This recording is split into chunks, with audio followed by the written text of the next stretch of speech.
यह कहानी त्रेता युग की है। उस समय श्रवण कुमार नाम का एक बालक था।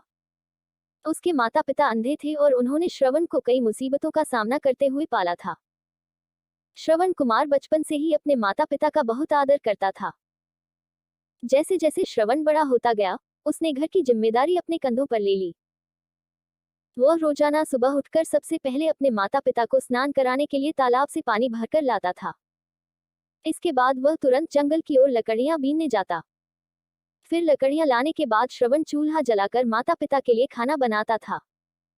श्रवण को इतनी मेहनत करते देख उसकी माँ हमेशा उसे टोकती थी। वह कहती थी, श्रवण बेटा तुम इतना सारा काम अकेले क्यों करते हो?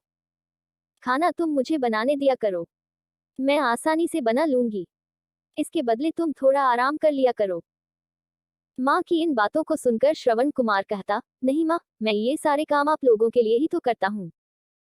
भला अपने माँ बाप के लिए किए गए कामों में कैसी थकान, उल्टा मुझे तो खुशी मिलती है। श्रवण कुमार की इन बातों को सुनकर उसकी माँ भावुक हो गई।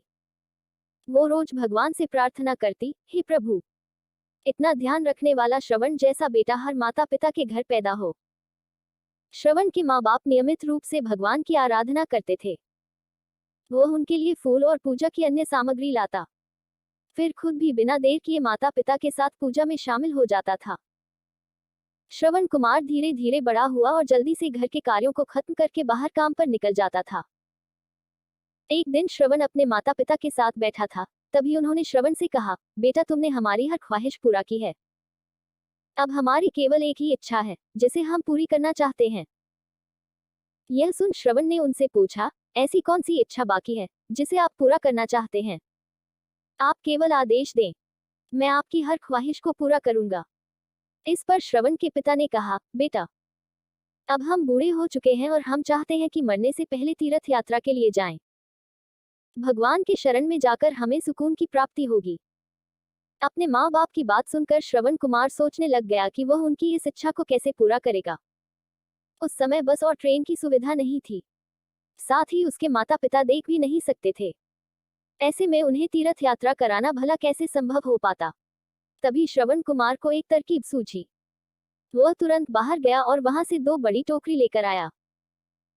उसने उन दोनों टोकरियों को एक मजबूत डंडे में मोटी रस्सी के सहारे लटकाकर एक बड़ा सा तराजू बना लिया। फिर श्रवण कुमार ने उस तराजू में अपने माँ बाप को बारी बारी से गोद में उठाकर बैठा दिया। उसके बाद तराजू को अपने कंधों पर लेकर उन्हें तीर्थ यात्रा पर लेकर निकल पड़ा। वह लगातार कुछ दिनों तक अपने माता पिता को एक के बाद एक सभी पवित्र स्थलों पर घुमाने लगा। इस दौरान श्रवण कुमार ने अपने माता पिता को प्रयाग से लेकर काशी तक के दर्शन कराए। माता पिता को घुमाते समय श्रवण कुमार उन्हें उन जगहों के बारे में भी बताते चलता था, क्योंकि वह आंखों से उस दृश्य को नहीं देख सकते थे। अपनी बेटे की मेहनत को देख उसके माता पिता बहुत खुश थे। उन्होंने एक दिन श्रवण से कहा, बेटा, हम देख नहीं सकते, लेकिन कभी भी हमें इस बात का दुख नहीं हुआ। तुम हमारे लिए हमारी आंखें हो। तुमने हमें जिस तरह सारे पवित्र स्थानों की कथा सुनाकर उनके दर्शन कराए हैं, ऐसा लगता है जैसे कि हमने सच में प्रभु के दर्शन अपनी आंखों से किया हो। अपनी माता पिता की बातें सुनकर श्रवण ने कहा, आप लोग ऐसी बातें न करें। बच्चों के लिए माता पिता कभी भी बोझ नहीं होते, यह तो बच्चों का धर्म होता है। एक दिन श्रवण कुमार आराम करने के लिए अयोध्या के पास अपने माता पिता के साथ रुका। तभी उसकी माँ ने पानी पीने की इच्छा जताई। श्रवण को पास में ही एक नदी दिखाई दी। उसने अपने माता पिता से कहा, आप दोनों यहाँ आराम करें, मैं आप लोगों के लिए अभी पानी लेकर आता हूँ। नदी के पास पहुंचकर श्रवण कुमार कमंडल में पानी भरने लगा। उसी जंगल में अयोध्या के राजा दशरथ भी शिकार के लिए पहुंचे थे। पानी में हलचल की आवाज सुनकर उन्हें लगा कि कोई जानवर पानी पीने आया है। उन्होंने बिना देखे केवल ध्वनि सुनकर ही अपना तीर चला दिया। दुर्भाग्य से वह सीधे श्रवण कुमार को लग गया। तीर लगते ही वह चीख पड़ा।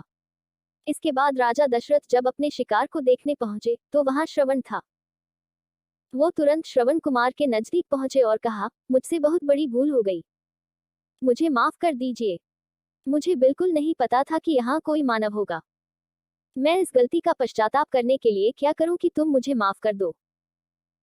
तभी करहाते हुए श्रवण कुमार ने कहा, यहाँ से थोड़ी ही दूर जंगल में मेरे माता पिता बैठे हैं, उन्हें काफी प्यास लगी है। आप उन तक यह पानी पहुंचा दीजिए और मेरे बारे में उन्हें कुछ भी न बताएं। इतना कहते कहते श्रवण कुमार की सांसें रुक गईं। श्रवण कुमार की मौत से राजा दशरथ सुन्न पड़ गए। किसी तरह वो श्रवण कुमार के बताए अनुसार जल लेकर उसके माता पिता के पास पहुंचे। श्रवण के माता पिता अपने बेटे की आहट को बखूबी पहचानते थे। जब राजा दशरथ उनके करीब पहुंचे तो उन्होंने आश्चर्य से पूछा, तुम कौन हो और हमारे श्रवण को क्या हुआ? वह क्यों नहीं आया? राजा दशरथ उनके सवालों का जवाब नहीं दे पाए। उन्होंने चुपचाप पानी उनकी तरफ बढ़ा दिया। तभी श्रवण की मां ने चिंतित स्वर में जोर से कहा, तुम कौन हो और मेरा बेटा कहाँ है, ये बताते क्यों नहीं हो? श्रवण की मां की चिंता देखकर राजा दशरथ ने कहा, मां मुझे माफ कर दीजिए। शिकार करने के लिए मैंने जो तीर चलाया था वो सीधे आपके बेटे श्रवण को जा लगा। उसने मुझे आप लोगों के बारे में बताया, इसलिए मैं यहाँ पानी लेकर चला आया। इतना कहकर राजा दशरथ चुप हो गए। राजा दशरथ की बात सुनकर श्रवण की मां जोर जोर से रोने लगी। उन दोनों ने अपने बेटे की मौत के गम में राजा दशरथ के लाए हुए पानी को हाथ तक नहीं लगाया। श्रवण के पिता ने तभी राजा दशरथ को पुत्र वियोग का श्राप दे दिया। कुछ ही देर बाद श्रवण के माता पिता ने अपने प्राण त्याग दिए। बताया जाता है कि श्रवण कुमार के पिता के श्राप के परिणामस्वरूप ही राजा दशरथ को अपने पुत्र राम से दूर रहने पड़ा था। राजा दशरथ के इस श्राप को पूरा करने के लिए ही भगवान राम को 14 वर्षों का वनवास हुआ, जिसका माध्यम दशरथ की पत्नी कैकेयी बनी। श्रवण के पिता की ही तरह राजा दशरथ भी अपने बेटे से दूरी को बर्दाश्त नहीं कर पाए और उन्होंने अपने प्राण त्याग दिए।